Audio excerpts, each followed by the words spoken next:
One thread in the tapestry. Preface. Looking at an upstairs window over village rooftops toward Glimmerglass and Lion Mountain, with Kingfisher Tower appearing to float at the edge of the lake. Horizontal bands of light rising slowly, interspersed with bands of cloud. Beauty saving the world. 1. Heading toward beauty. On Sundays, I attend a tiny mission church in the Catskills, led by Father James Kruger. An outpost of Western Rite Orthodoxy, St. Herman's of Alaska is connected to a small, still young center for contemplative prayer, Cloud-Bearing Mountain. After 33 years in the Anglican Communion, I moved into Orthodoxy, and my priest has asked me to say something about this change. Because I'm a poet and novelist and no podcaster, because a writer only knows what she thinks when she writes it down, I've explored my thoughts first by shaping them into lines. And because there are already so many works in various media declaring why people become Orthodox, I'm looking at a single part of this change from the very particular angle of beauty, one thread in the tapestry that portrays my move to Orthodoxy. 2. Mystery.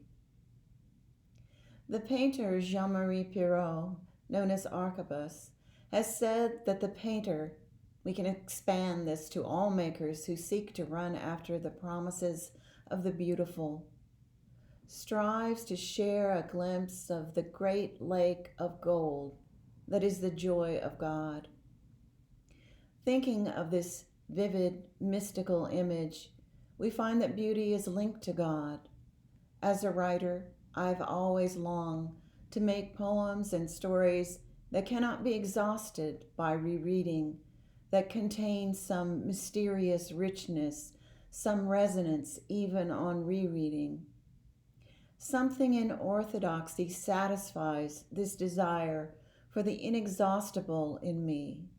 The priest's secret prayers, the focus on the absolute union of low and high, the wedding of seen and unseen, the form of liturgy that seems to deepen over time and with repetition, the startling work of confession, the union of the mystical and ascetic in Orthodox practice, the conviction that there is a secret heart of visible reality.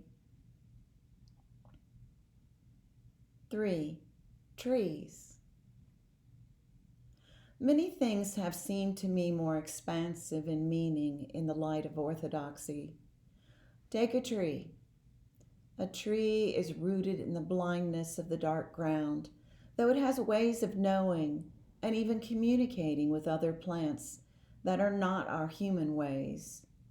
The bole rises up out of muck and decay, and its leafy or needled branches wave against the backdrop of sky.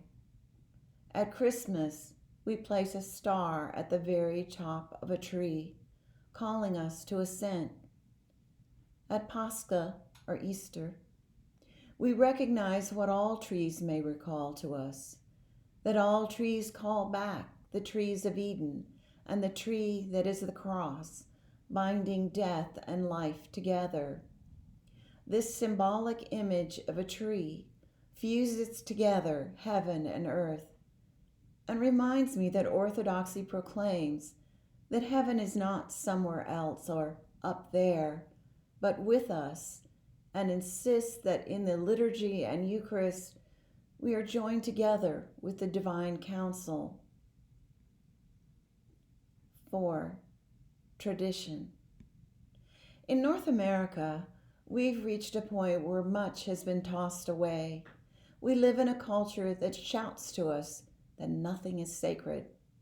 Much of our online and television entertainment shows us this. And even the debasement and focus on me, that we often find in the realm of the arts Orthodox tradition lured me. As a writer, I have long been called by the idea that we go back through tradition in order to make beauty that speaks to our own day in a contemporary voice and cadence. Our skill, technique, purpose, depth of understanding, these things should bow before the mastery in the past. But often makers don't respect past masters or care about skill. Our sub-creations often don't honor the creation but scorn it. And our Silicon Valley elites are full of ideas about transhumanism, uploading our minds to the cloud, as though the body had no purpose, about living forever via mechanical means, about making for ourselves a god of technology. Orthodoxy, for me, is a return to the source of meaning and beauty in God. It declares the marriage of the body with the life of the body. All meaning becomes larger when we return to the classical transcendentals of truth, goodness, and beauty. And I find that the Orthodox still act as though the sacred is close at hand, all around us. A turn toward orthodoxy is a movement from a nothing sacred world to one where the holy and the giver of all matter are continuously present, not just reserved for the Sabbath. 5. Makers. Under the light shed by orthodoxy, I go back to the idea of the maker, the artisan. In an orthodox setting, we're all makers when everyone present helps to make the liturgy, a community process that results in both a gift made and a gift received. Such high, unified acts fling away the romantic conception of the artist that still grips our society. We all have the capacity to be makers, surely. The gifts of the doctor, the potter, the teacher, or the welder can all be recognized as creative acts. The only difference between human makers is that some have the strange, obsessive call to grasp for the transcendental of beauty.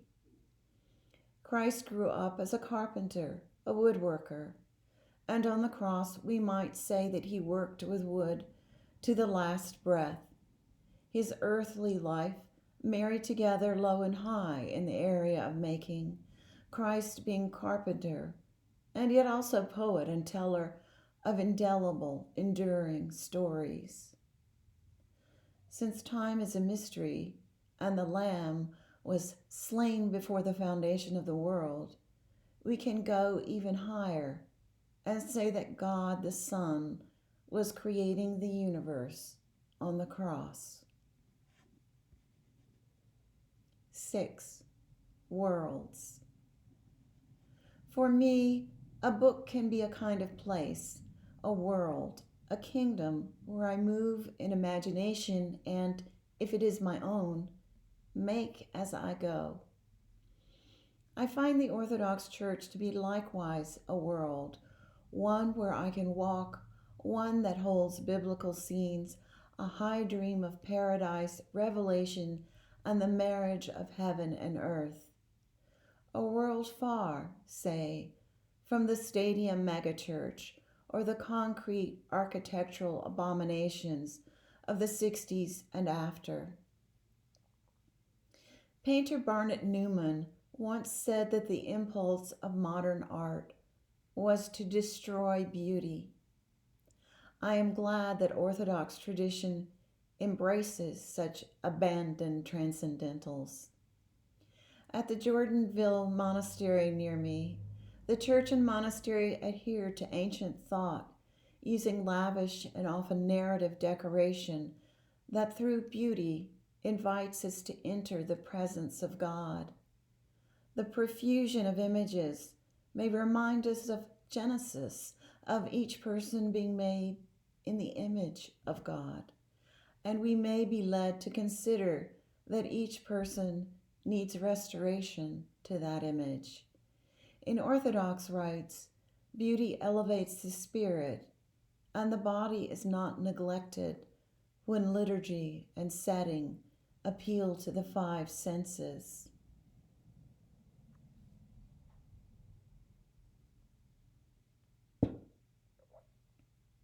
Seven, reclamation. Stressing the human as both body and spirit, Aidan Hart writes, "We are made to receive the spiritual through the material and to express the spiritual through the material." How far our society seems from such thoughts. For years, our culture has been flooded with irony, with deconstruction and the disassembling of many precious elements. I think of Janine and Tony's Lick and Lather as a kind of perfect encapsulation of the ego-worshipping world where we live. The sculptor made a series of sculpted heads, her own, in soap and in chocolate, and then bathed with her very own soap heads, licked her very own chocolate heads.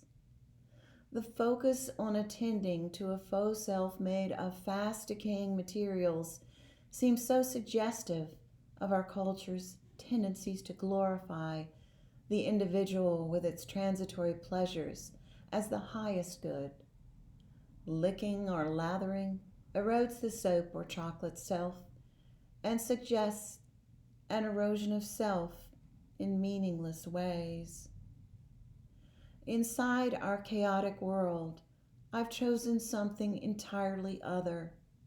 To lose the sense of self in liturgy and veneration, and then awaken to it again, finding oneself strengthened and armed, is the direct opposite of the deconstructing, disassembling, and dissembling projects of our age. The encounter with the beautiful, with the transcendent, with God who is uncreated, unchangeable beauty, leads towards restoration. Mako Fujimura would say that this is an act of metaphysical kintsugi, repairing what is broken with precious gold. What has been eroded and marred can be on a path to be healed. Waste land can be reclaimed. However flawed and wayward I may be, I can dream of being restored to the image meant to be mine before the foundation of the world.